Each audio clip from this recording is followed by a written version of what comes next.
Hello, hello, everybody. Hello, and thank you for joining us for the last All Access Pass interview.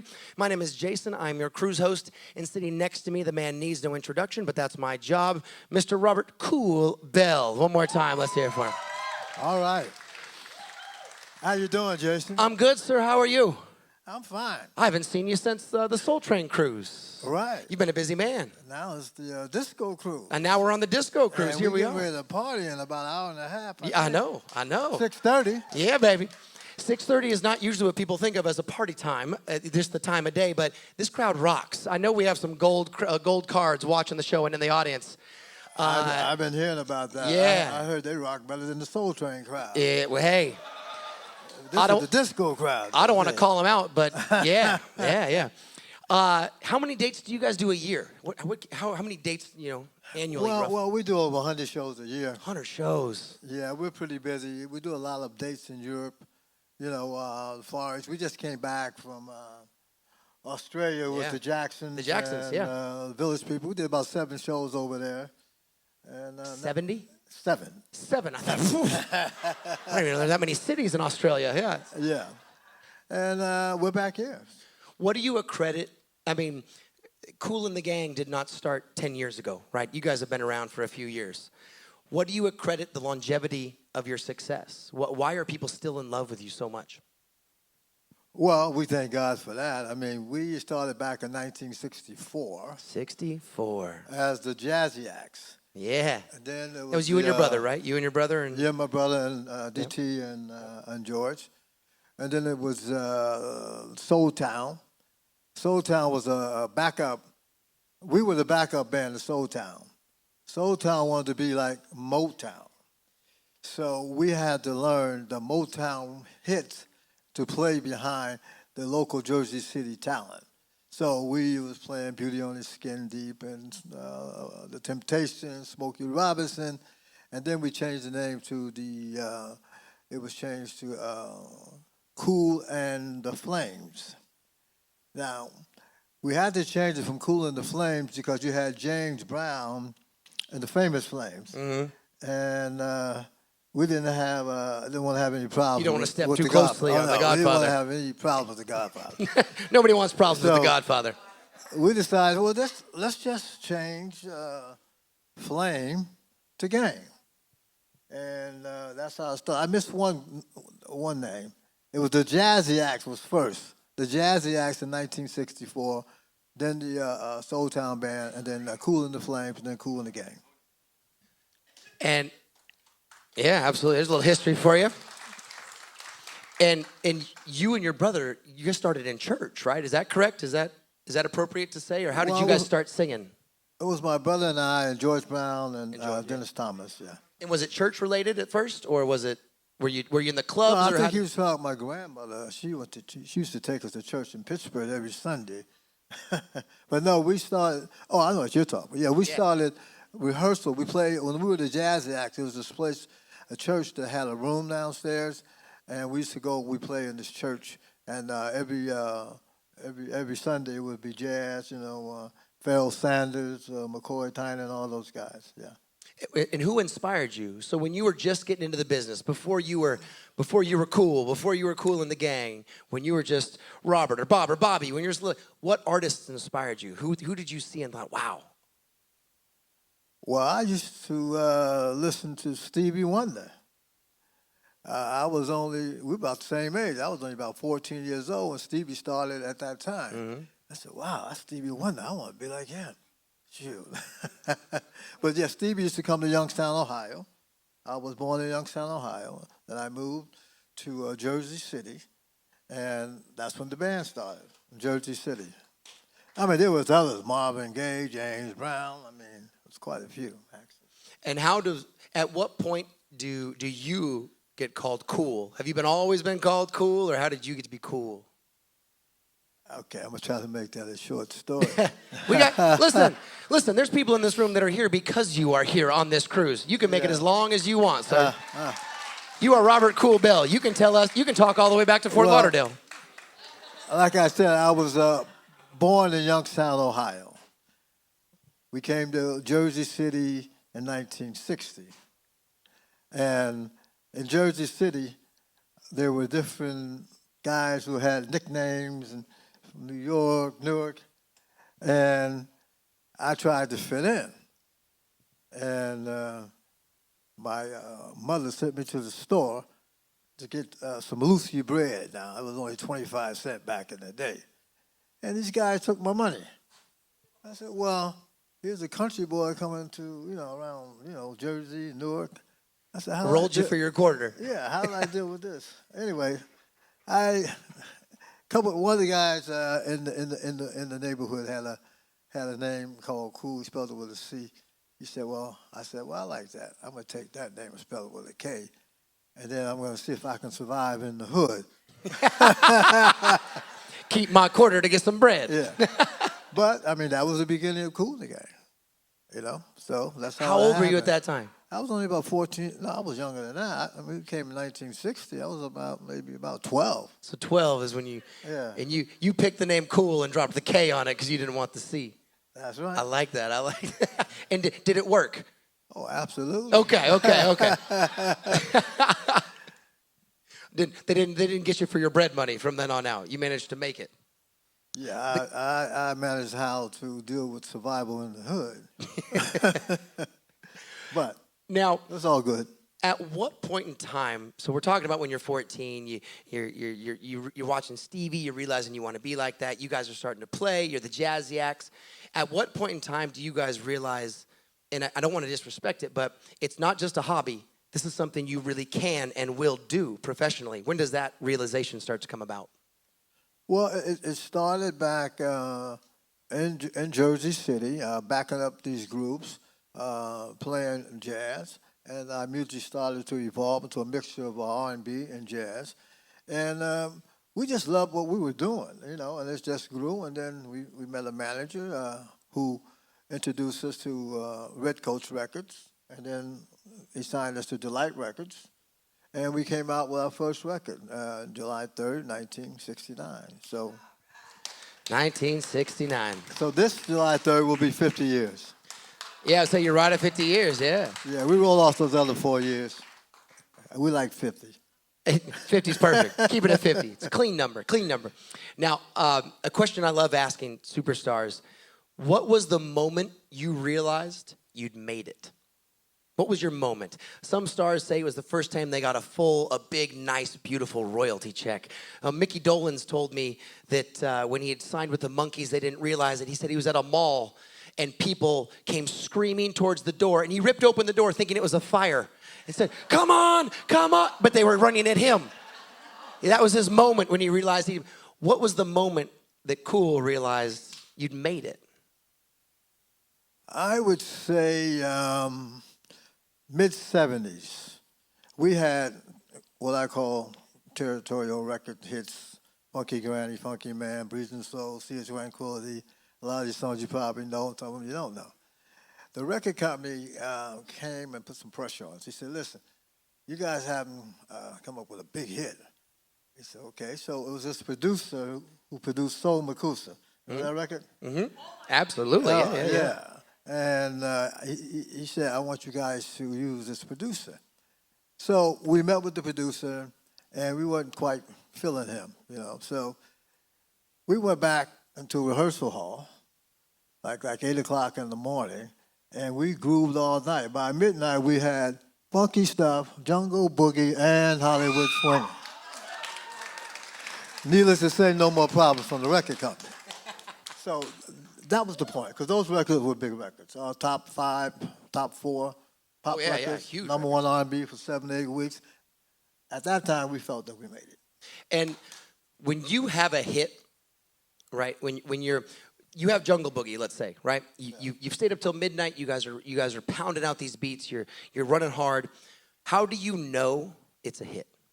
How do you know it's not just you have hundreds of songs, hundreds and hundreds, a lot of songs that didn't make it that maybe you thought were hits. Do you know when one's going to hit? Well, we really didn't know. We just felt that these records felt good. And once we get to radio and to public, but those records felt very good. It was different. Jungle Boogie. You said, what is that? Jungle Boogie? What's the Jungle Boogie? But Hollywood Swinging Yeah. Frankie Hollywood Crocker out of New York, he broke that record in New York. They called him Hollywood. And we always wanted to get to Hollywood. So we wrote a song about it. And those are big records for us. Do you have any big hits that surprised you? Any songs that you thought, well, it's good, we love it, but we don't know if it's going to have commercial success, and then did? Did any of them take you off guard? I would say Summer Madness. Summer Madness. Yeah. This young lady loves it, clearly. Summer Madness was the B-side of Spirit of the Boogie. Mm-hmm. That's when you have A-side, B-side singles. And there was a DJ in Chicago. He flipped the record over, and he played Summer Madness. And the phones lit up and said, well, who was that? Well, he said, guess who? Oh, Herbie Hancock. Several other groups at the time. Must be the Jazzy Acts. Yeah. That record surprised us. And Summer Madness went on to be, it was in the Rocky movie when Sylvester's laying on the bed. He got to get up and fight the next day, whatever. Will Smith, he had a good time with it. He took it and made Summertime. Yeah. He got #1 and the platinum record. Huge hit, yeah. Yeah. So that one really surprised me. And what about the other way? Are there any songs you have that you thought, oh, but didn't hit? Didn't. Yeah. Any songs you thought to yourself when you were, outside, you obviously have so many mega hits. Is there any song that you have that you love that just didn't have the commercial success you thought it would or should? Well, in the earlier days, I would say songs like Good Times or The Funky Man. We felt good about those records. But then, it was until we moved on towards the crossover pop side, sure, when we got a lead singer, then you had hits like Cherish, Get Down on It, Fresh and everything. But those songs we felt that would do pretty good. But of course, they did not. But a lot of our fans know those songs. Yeah, of course. Because they come, hey, man, play Funky Grant. Funky what? Play Funky Man. We ain't played that in years. Play Good Time. We ain't played that in years. But they're all good records. But the rappers, though, they love it because they sample all of them. Facts. Yeah. They sample Funky Man and took a little part from Good Time, took another part from this song. They love. That's why they say that we're one of the most sampled bands in the industry. Because they would take them songs and, oh, that's the part for me, the bass player. Oh, yeah, take that part there. Okay, take the guitar part. How do you, when you're putting together a live set list, so when you're preparing for tonight's shows, let's say, and you have a slotted or an allotment of time, you have such a huge catalog. How do you build your set list? How do you guys decide what you're going to play? That's not easy. I know. It's like you're looking at all your kids, right? You're looking at all your kids. Which ones are going to come to the party? Yeah. Well, our music director, who's downstairs now and getting it all together, Curtis Williams, he's come up with some of the ideas that we want to do. It depends on if we're doing 60 minutes, 75 minutes, or a 90-minute show. Sure. Yeah. 5 days. We got enough of music for that, I tell you that. That's what I mean. You guys have so much good music that if someone were to say we want a 60-minute show, do you just basically start with your number ones and then just take what you can to get to 60, or is there? Here's the show that we had to change because they only gave us 55 minutes, and that was wasn't us. That was with Van Halen. He said, all you guys got is 55 minutes. And some of his fans said, Kool The Gang at Van Halen. I was actually going to go there. That there. don't even make sense. Is that going to work? He said, David was over in London. He saw us at the a big festival over there. Glastonbury Festival they have every year. Huge festival. Oh, yeah. They have U2 and Coldplay and a lot of the other groups. And he saw us there. He told Alex and Eddie, he said, I want Kool The Gang to be my supporter. He said, what? He said, listen, you guys want me back? That's when he came back for his celebration, a 50-year celebration or 20 years, whatever it was. 50. And so he said that, hey, man, you guys did Celebration, we had Jump. He said, you guys did Ladies' Night. He said, you'll find that my audience is going to be 60% ladies. So, really? He said, back in the 70s, we used to play your music in the clubs. We used to play funky stuff and Jungle Boogie. I didn't know that either. So, we started the set off like with Fresh. And then we did a little misled, a little bit of emergency, just to show that we can do a little rock. But when we got to Ladies' Night, Get That On in Celebration, that's when the ladies jumped up and all the hardcore Van Halen fans, you know the guys, well, man, I'm a rock guy. This isn't Van Halen rock and roll. When we played Ladies' Night, the ladies jumped up and they looked at those guys that came with them. He said, you better get down on it.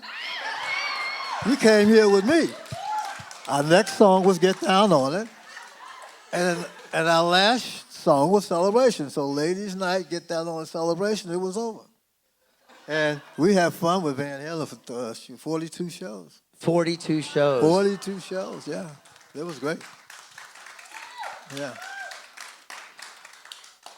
Ladies' Night, Get Down on It, and Celebration. I don't know that there are three bigger anthems, party anthems that you could do bang, bang, bang.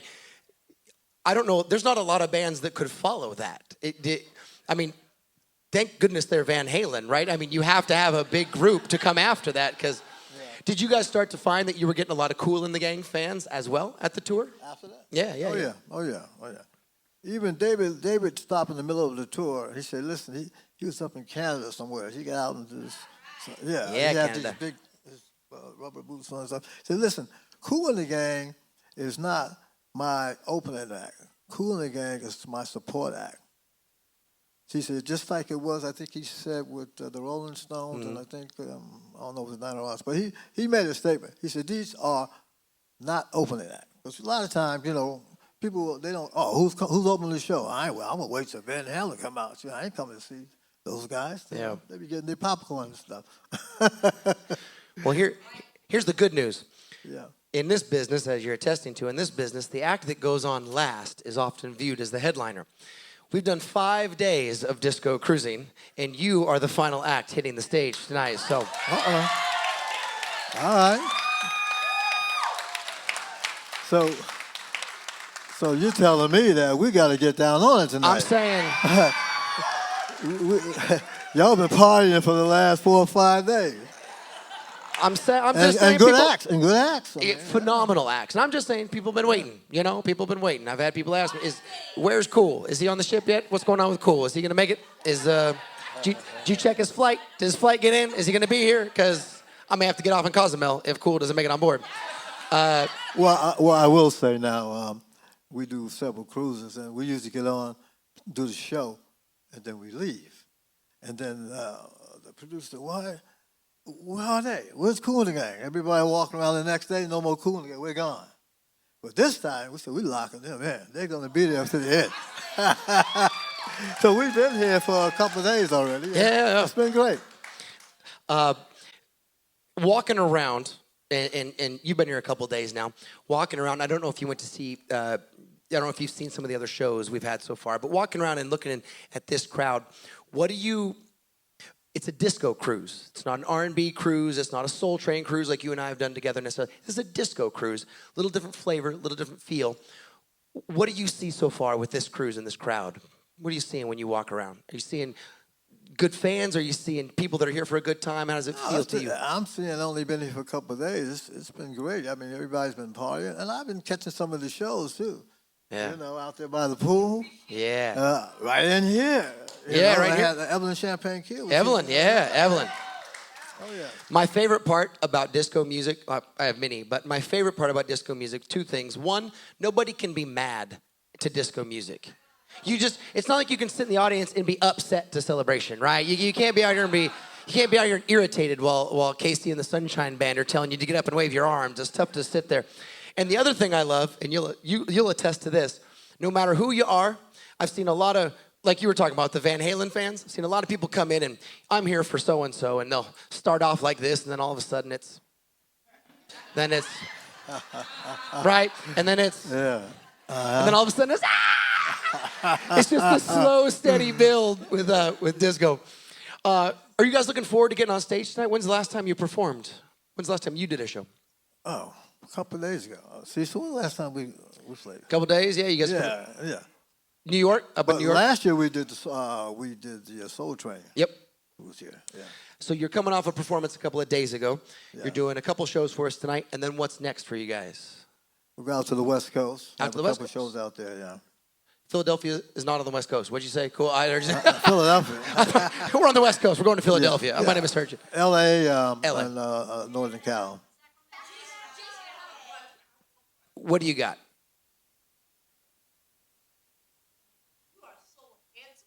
Uh-oh. She said, "You are so handsome. You look so young and beautiful. Well, what are you using on your face?" That's a common question for a man I'm sitting next to. I try. What's your skincare regimen, sir? I try to eat right and get my rest and lay out in the sun every now and then. I get my sun blast, my vitamin D. Because I'll be 70 next year, so yeah. So. And 70 years young is what he was saying. Right. 70 years young. Yeah. So you're going on to the West Coast tour after this, and you said that's still a lot of dates though. You're doing a year, and why do so many dates a year? I mean, it'd be easy to sit back and relax, right? You're cool. You're cool in the gang. You've made it, sir. You've made it, right? It'd be easy to do less. Why do you do as many as you do? Well, we like what we do. We like to work. I got guys in my Amen. band 25 years, 15 years, and most recently Walt 3 years. So, I mean, the founders of the group, we can sit back and say, well, we don't need to work anymore. But what about the rest of the band? What about the rest of the crew? We just can't sit back, well, we had big records and we don't need to go out on the road anymore. But what about all those 25 years, dedication, 10, 15? They like to work. My tour manager over here. Cecil's mad at me right now. Cecil's giving me evil eye. Like, that's my check, son. Knock it off. Play with my money. What's wrong with you? No, but we enjoy it. We enjoy working. Well, I mean, we do. We love the fact that you still work. I certainly was. I was just curious. You've got Grammys, you've got American Music Award, you've got all these accolades, all these amazing, amazing accolades to your name. It would be very easy to sit on that. It'd be easy to just say, you know what? We did it. We made it. We performed. So, hang on, madam. This is not your show. Okay. I'll get to you. Okay. And more importantly, what I was going to say was, you have so many accolades to your name, and I'm sure I speak on behalf of everyone, specifically this young lady. Thank you very much for continuing to perform. Thank you for continuing to bring us the music and continuing to bring us these shows. Well, Jason, I guess when you look at musicians, I don't think that we ever really retire. The Rolling Stones will go out and say, oh, we're going to retire next year. They call each other on the phone, man, I'm tired. We got to go out on the road again. Elton John, Rod Stewart. We're going down the line. B.B. King. He stayed out there until he passed. I mean, so this is what we do. I mean, when you go home, what are you going to do? You get the itch, well, man, let's go back out on the road again. What you got? Oh, that's a good question. Okay. That's a great question. What is left on the bucket list of Robert Kool Bell? Well, on my bucket list, I like to see the unification of musicians unifying to bring some peace to this world. Because we're not politicians, we're musicians, and we spread the word. Music is our message. That's my bucket list, to see world peace. That's my bucket list. That's amazing. It's a valid, I love that about you. That's wonderful. I heard a cool over here. Yeah, yes. What influence did Quincy Jones have on your life? Well, Quincy, one thing Quincy says, you can tell a hit. You know when you have a hit, and he told us don't go too far away from what you have and try to add a whole lot of other things to the music. If it's there, like, for instance, Celebration, Ymir Diadala had a complete orchestra on that record. And when he mixed the record, it was nothing but that guitar in the front, and all the instrumentation was gone. And my brother was very upset about that. He said, well, that's not the hit. The hit is right there. He said, you want the orchestra? I'll send you a tape, and you can listen to it whenever you want to. So knowing where the song is at. Sometimes you can overproduce the record or overwrite the record. That's a great point. I'm sure that that probably saves you along the way a few times, right? Trust your instinct. Know when you've got it. Know when you've got it. Dear Dollar, he was good for that, though. He was, when we had J.T. Taylor join the band, he said, you guys got to make room for the band now, for the singer. Because we had all this music and the horns and everything was going. He said, you got to make room. You have a singer now. So we had to make room for the singer. So. Out of all the musicians playing still, whether they have been playing for years or whether they're new, what would be a dream collaboration for Kool and the Gang? Who would you love to play with? Tour or? Whatever you want. Sure. Tour, collaboration on a song, anything you want. Well, I think that Kool and the Gang, Earth, Wind and Fire. EWF. And the Commodores. We have so many hits between the three of us. The original Commodores with Lionel, I assume. Yeah, with Lionel. If Lionel will come to the party, definitely with Lionel. Yeah, with Lionel too. Yeah. And out of all the people you've performed with in your career, who's been your favorite person or band to tour with or play with? Who have you had the most fun with? That's a hard question too. I mean, doesn't have to be the most. Who are some of your favorites? I love playing with Marvin Gaye. When Marvin Gaye was around, Stevie Wonder. Stevie Wonder. And I gotta say, we enjoyed being out with Van Halen. We did 10 shows with Kid Rock. Kid Rock was also. Kid Rock, yeah. Yeah, we did 10 shows with Kid Rock. I like his energy. And my son Hakeem. He did. A kid told him, "Listen, man, you got to do your rap a little bit like this, man. Maybe you should just do Celebration and not Jungle Boogie." Kid Rock. Thanks, Kid Rock. Good music is universal. Good music can be played in so many genres. You can be played in so many rooms, in so many ways and styles. And that's a testament to you and the band. And allow me, on behalf of everyone here and certainly at Star Vista, to say again, thank you so much for being here on the Ultimate Disco Cruise. We love you for it. Well, all I can say, as David Lee Roth said, let's get the party going. We'll see you in about an hour. Do me a favor, my friends. Help me thank Robert Kool Bell. We'll be seeing you guys at 6:30 and 9 o'clock for some big shows tonight. Thank you, sir.